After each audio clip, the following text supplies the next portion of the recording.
We're being live streamed for those that are wondering. And we are going live on YouTube. Good evening, Caleb Gittel. Good evening, John. Good evening, Ruth. Good evening, Chagai and Margot. And let's just share this now on a few Facebook things, and we will be set.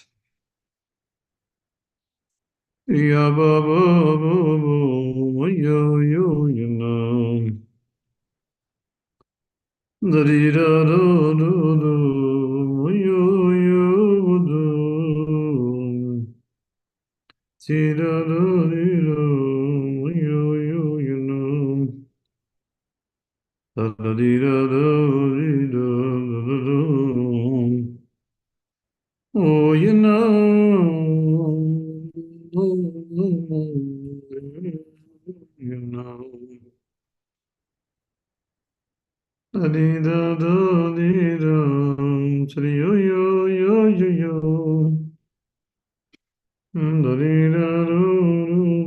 Okay, one last share and we're good to go.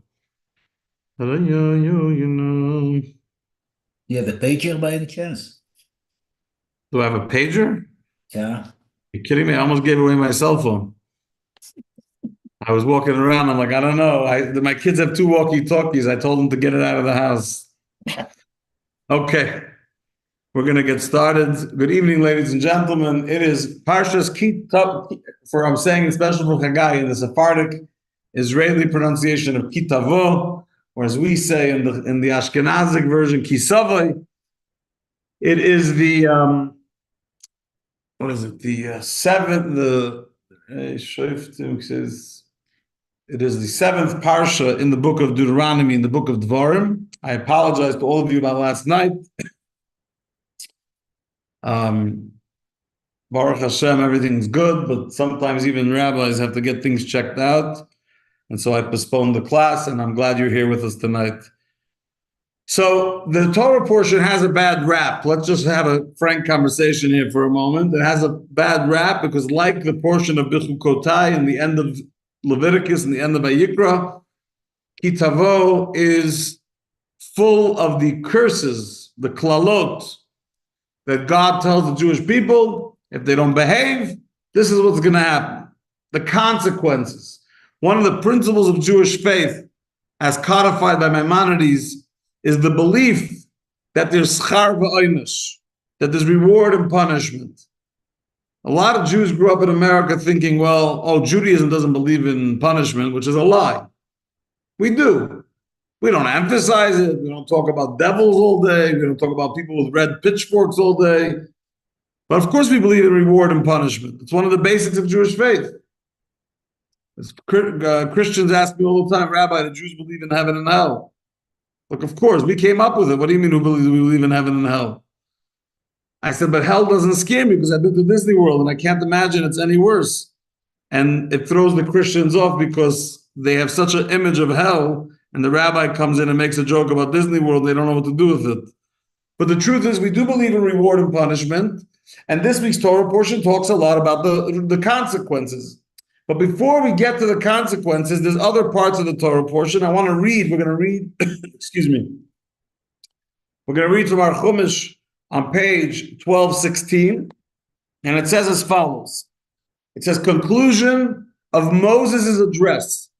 So Moses is wrapping up his last final 36 days of speechifying to the Jewish people before he passes away. And he says as follows. It should always appear in your eyes that today God, your God, is commanding you to fulfill these super rational commands and rational commands for the first time. Be careful to observe them with all your heart and all your soul. And then it says, it should always appear in your eyes that today you have selected gods from all the foreign gods to be your God for the first time. It should always be new and fresh, to go in his ways and to observe his super rational commands, his other commandments, and his rational commands, and to listen to his voice.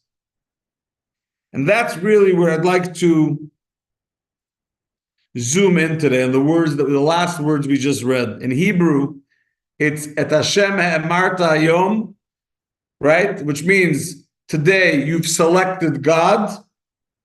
Li es l'chol to be your God. V'lalechas bidrachav, and to go in his ways. Later in chapter 28, verse, let me just find it here. Verse 9.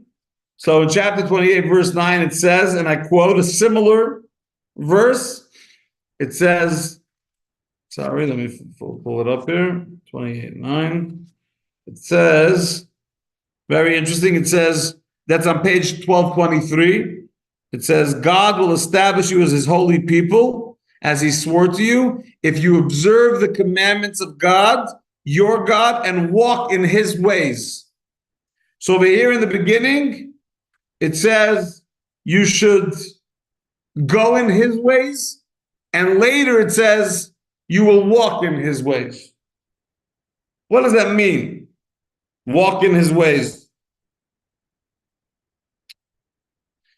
Maimonides, the great 12th century,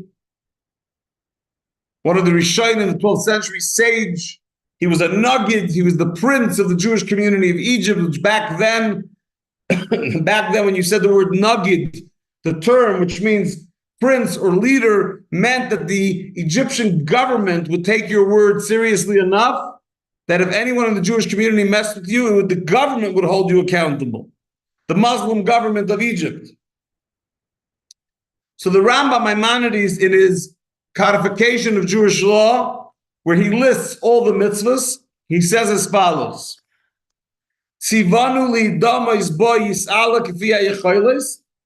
we are commanded to emulate the Almighty as much as possible, as it says in the verse, walk in his ways.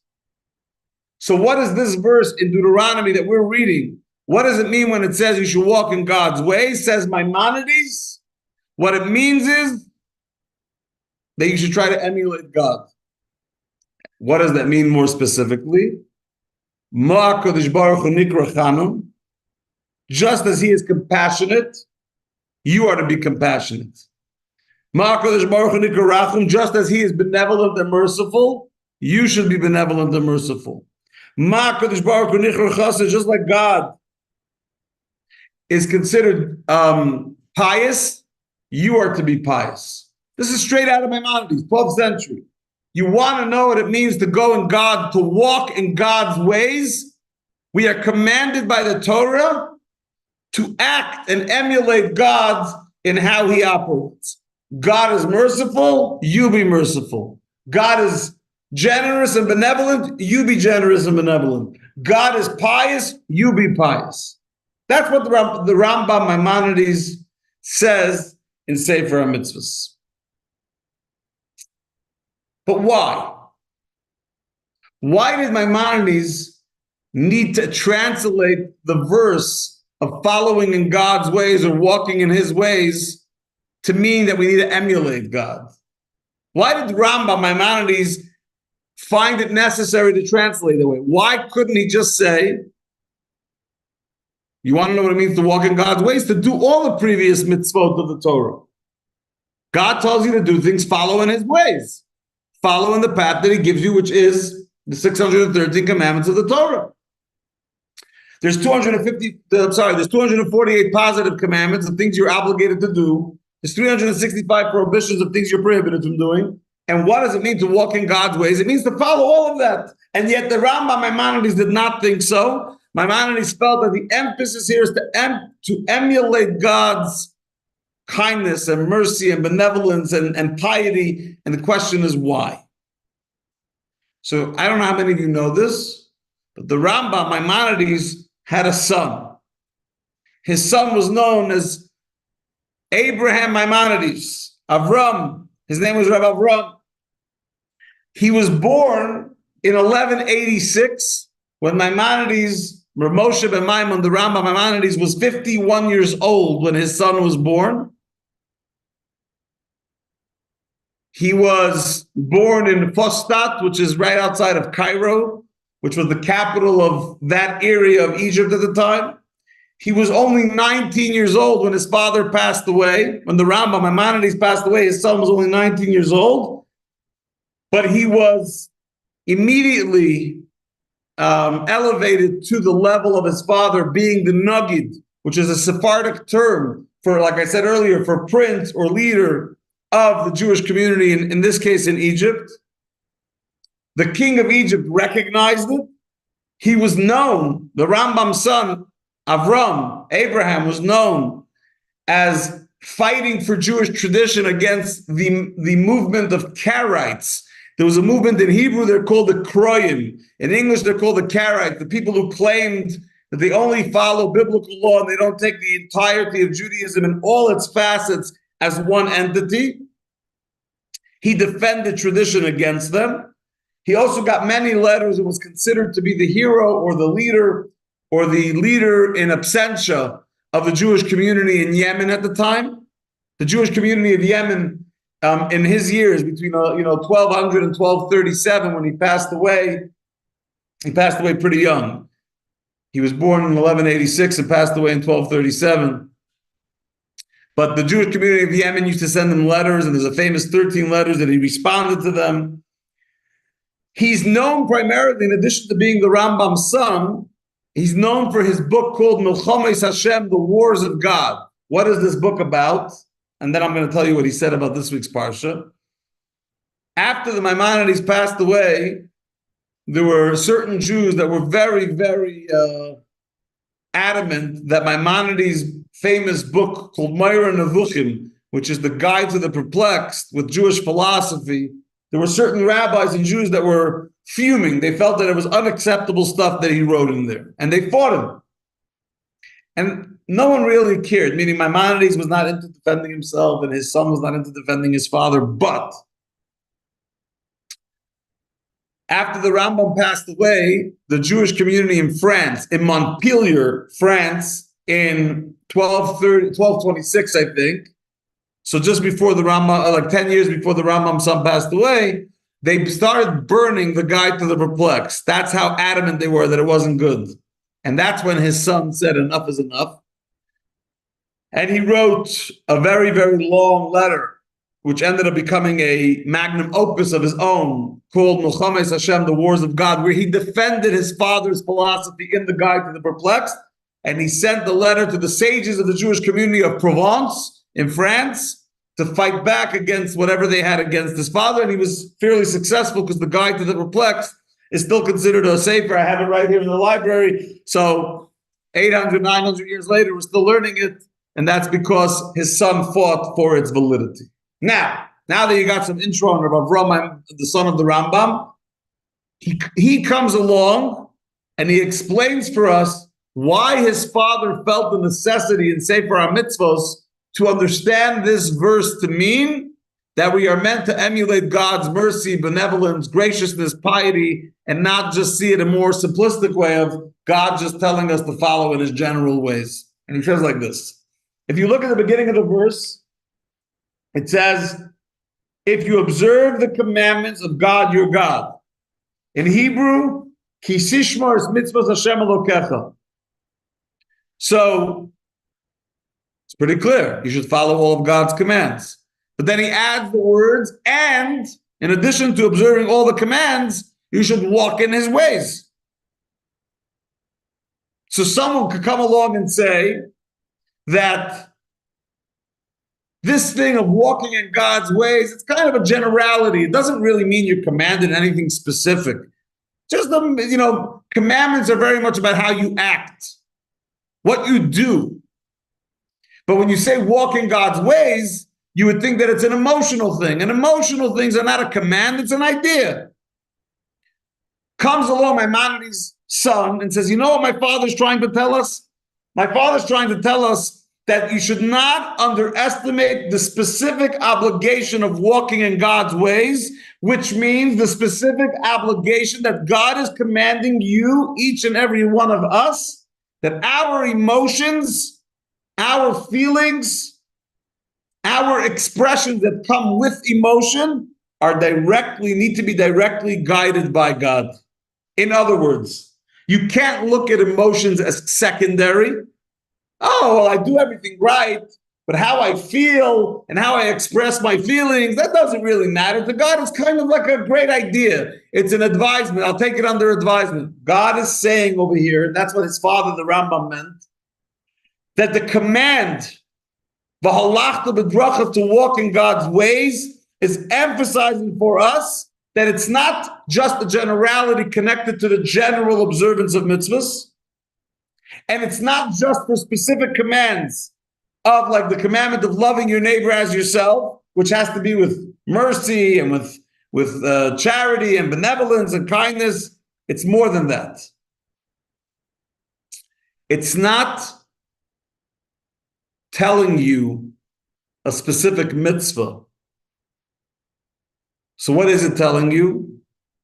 It's telling you that when you're expressing kindness and when you're expressing benevolence and when you're expressing piety and mercy, you have to do it not based on your own feelings, but based on God's command, meaning that you're emulating God. And that sounds a little troublesome, right? If you've ever had, as a rabbi, I've done this. I don't know how many of you have done this, but if you ever had a conversation, and I've had many with self-proclaimed atheists or agnostics, they all have a number one theme.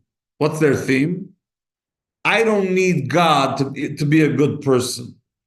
I'm naturally a good person. And the conversation ends up becoming, in many cases, circular and cyclical. It doesn't really get very far. But a couple of questions always throw them off.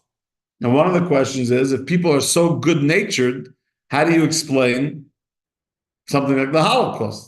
How human beings could behave like such beasts? How do you explain what was done to the Jews on October 7th? In other words, my conversation with the so-called atheists, and I say so-called because I'm not sure they really exist. I think it's part of a game that a lot of people play. Agnostic, I agree. There are some people that have questions, but an atheist, you have to have a lot of faith to be an atheist. You have to be absolutely certain that there's no God, and for that, you need faith. There's so many things that point you in the direction of God. So if you're so certain that there is none, I'm very impressed with your faith as an atheist. You know the story, I've said this before, so I apologize to you and Bozeman that have heard it from me, with the Jewish grandfather who got up at his grandson's bar mitzvah, and he said, I'm an atheist, my son's an atheist, and with God's help, my grandson will be an atheist. Right? And so, Bezrat Hashem, my grandson will also be an atheist. It slipped, it was a Freudian slip. I was once as a yeshiva student, I spent the summer in Santa Fe, New Mexico, visiting Jews in Santa Fe, in Tesuque, in Los Alamos, and there was a hotel at the plaza in Santa Fe. It was called what was it called? Sam Ballin, the La Fonda, I think La Fonda. That it was an old ancient hotel. I think it was called the La Fonda Hotel, something like that. And we went to visit him. And he said, he was like 85 years old. I haven't put on tefillin since I was 17, and I'm an atheist. And when I told him this joke about the Jewish grandfather, he couldn't help himself. He was plotzing. He was laughing out loud. And he says, you got me. I didn't get him to put on tefillin, but I got him to get a good laugh. But my point is, in those conversations, people claim that if I have a good heart and I'm merciful and I'm benevolent and I'm charitable and I'm pious and I'm kind, I don't need God. Comes along the Rambam's son, and he says, you're missing the point. My father is trying to tell you something very powerful. He's trying to tell you that when you have emotions, and those emotions are not guided by emulating God, they're just your own nature. I feel benevolent. I want to express my charity and kindness. You could run into a very, very dangerous thing. And I will emphasize that I think in today's day, in the last 10 months, 12 months, I think most people in America and even around the world are starting to realize why it's so important for your feelings and your expression of goodness to be guided by emulating God. And that is as follows. Natural human emotions are naturally unlimited. When you get an emotional outburst, even if it's a good emotional outburst, you want to, the sky is the limit to where you want to go with that. And what could happen? It could take you to negative extremes. You claim that you're being merciful, but you're being extreme about it. For example, you end up being merciful on people that don't deserve mercy. So yes, you heard the rabbi just say that. Not every human being deserves mercy. Sometimes when you act merciful to people that don't deserve it, the Talmud says you end up being cruel to people that deserve mercy because you're swapping human nature. You're being kind to those that deserve cruelty, and you're being cruel to those that deserve mercy. Emotions on their own are explosive. And because they're explosive, they can take a person to an extreme where it ends up, the mercy ends up creating the hardship, the nastiness. When someone says to you today, aren't you crying for the people of Gaza? No, I'm not. What? Rabbi, you don't care about the innocent? First of all, we could debate a different day about who's innocent and what's innocent. But the idea that from a Jewish perspective, we should allow more Jews to die because we want to express mercy to the enemy state that's trying to kill us is ridiculous.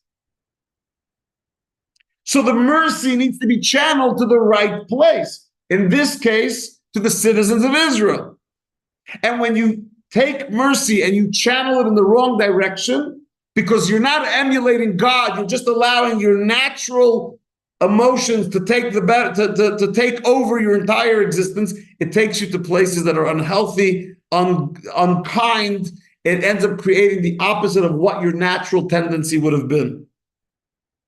What the Torah is telling us is that if you are to walk in God's ways, you have to have emotions, feelings that are matching up and emulating to God, which means you're always going to do it properly. Because when God is in the picture, then you have to ask yourself, which emotion would God express here? I heard people getting all free. I can't believe Israel will do that with those beepers. I said, first of all, Israel never did it. Who said it was Israel? All along, I thought it was the Polish that bombed Hezbollah. I had no idea it was Israel. No one told. I mean, Israel didn't say it was them, so I assume it's the Polish. Maybe it was Nicaragua or something. I have no idea. But second of all, whoever did it, if you had one of those beepers, by definition, you were part of Hezbollah's terrorist network. Mercy does not apply to someone that's trying to kill you, your wife, your children, your parents, your family, your community. It's cruel to express mercy to someone that deserves cruelty, not mercy.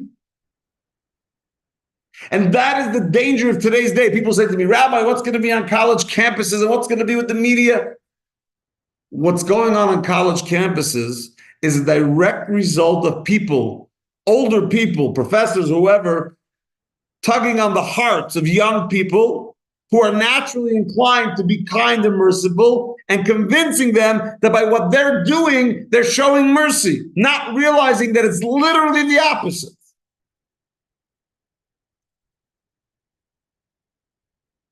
So should an Israeli soldier feel guilty if they kill a terrorist? Absolutely not. Should they feel guilty if during the time when they had to kill terrorists, they unfortunately had to kill innocent bystanders because it was out of their control, because war is an ugly place? Of course they're going to feel guilty for that.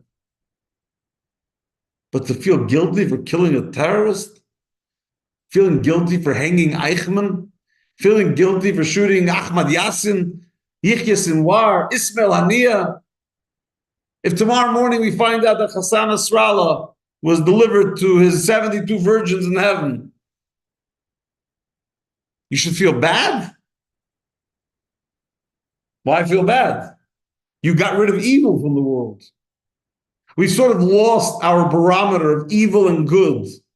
And we think that every time we have a goody-goody feeling, and it feels, oh my gosh, I'm going to help this. The person's an alcoholic. You just gave them $20. They're going straight to the bar to buy alcohol. That's not kindness. That's not mercy. Mercy is when you buy them a pack of granola bars and buy them a gift certificate after you ascertain that they're absolutely Gentiles. You buy them a gift certificate in McDonald's or Burger King and send them on their merry way. That's mercy. That's kindness. That's benevolence. That's emulating God, because God wants you to make sure they're not hungry. God does not want you to make sure they have drugs and alcohol. God does not want you to be kind to a terrorist. And we have to learn that art, and the only way to learn it is by looking into the Torah and seeing, how does God do piety? How does God do kindness? How does God do benevolence? You know, it's interesting that Maimonides himself, the father of Avram, in his laws, I like calling it the lifestyle laws. It's called Hilchos Deis. It's basically human character. It's in the beginning, excuse me. It's in the beginning of the Rambam in the Ziyad HaChazak, and he says, and I quote, Haderech HaYeshara, the straightforward path, it's the middle, moderate approach in every one of your character traits, which means it's the moderate path that's distant from both extremes. We are commanded to go in this middle, moderate path. Doesn't mean moderate on commanding on God's mitzvahs, the mitzvahs of the mitzvahs. It means your character, your state of being needs to be a moderate one in the middle. Those are the good, straightforward paths. As it says the Rambam, you should walk in his ways. He uses the verse from our Torah portion. You want to know how come you're supposed to go down the middle? Because down the middle means that you're emulating God, because God is not extreme. God is not extreme in his mercy. He's not extreme in his benevolence. He's not extreme in his stringency. He's not extreme.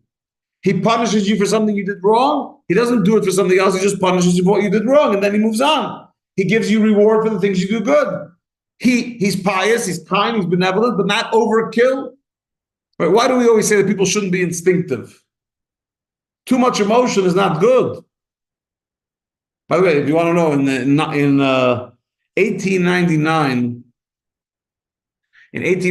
the fifth Chabad Rebbe of Shalom Dov, he had a very famous Hasidic discourse in 1899 called Hemshech Ranat.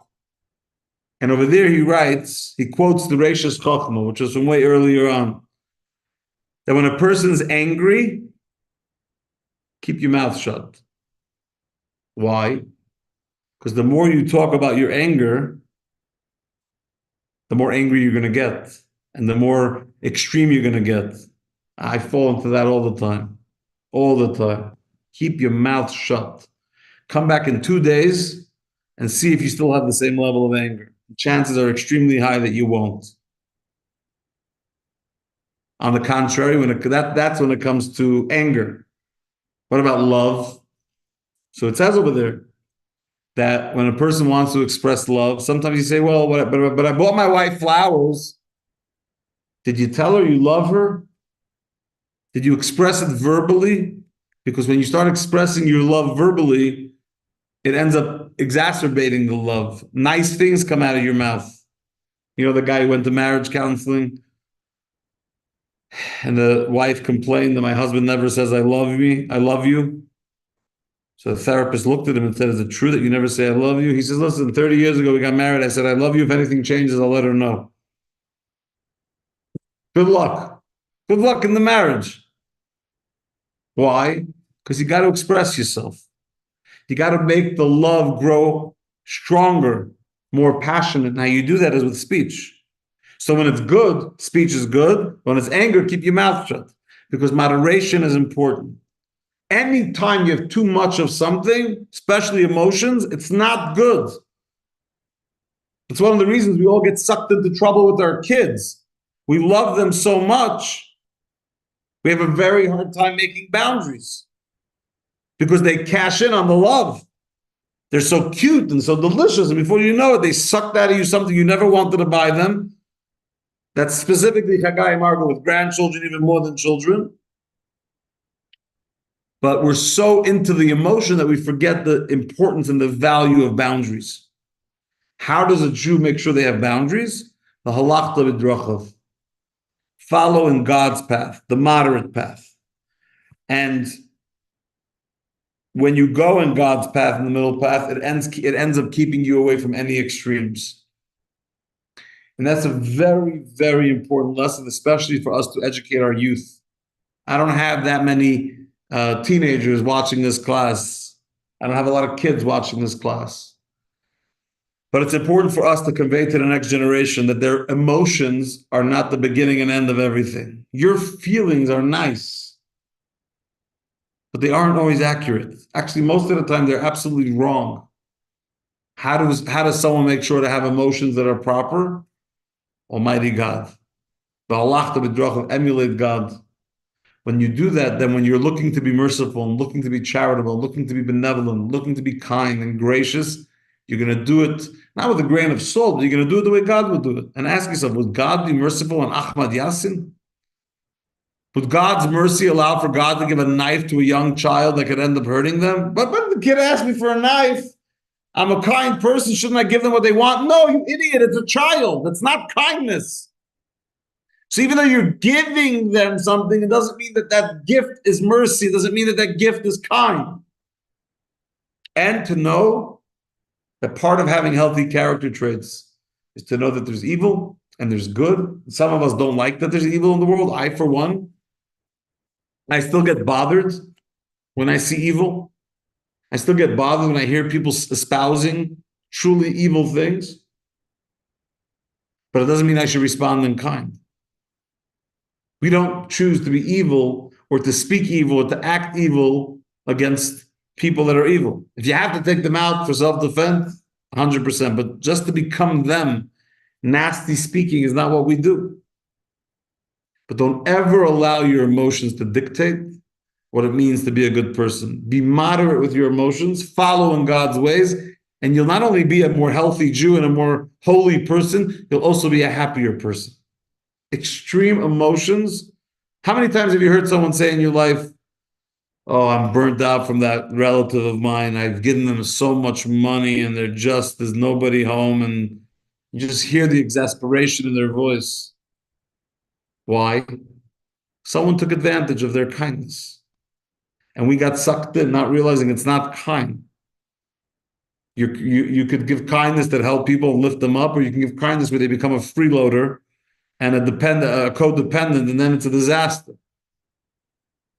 So it's our job to have emotions that are guided both by intellect and by a proper Jewish approach, because that allows the world to be a healthy place emotionally without insane, extreme outbursts of so-called emotion, until we reach a time we're all waiting for, when reward and punishment will be clear, and the other principles of Jewish faith will come to reality, which is the coming of Mashiach Tzidkenu, when we won't have to worry about evil, we won't have to worry about Nasrallah, we won't have to worry about the Sinwar,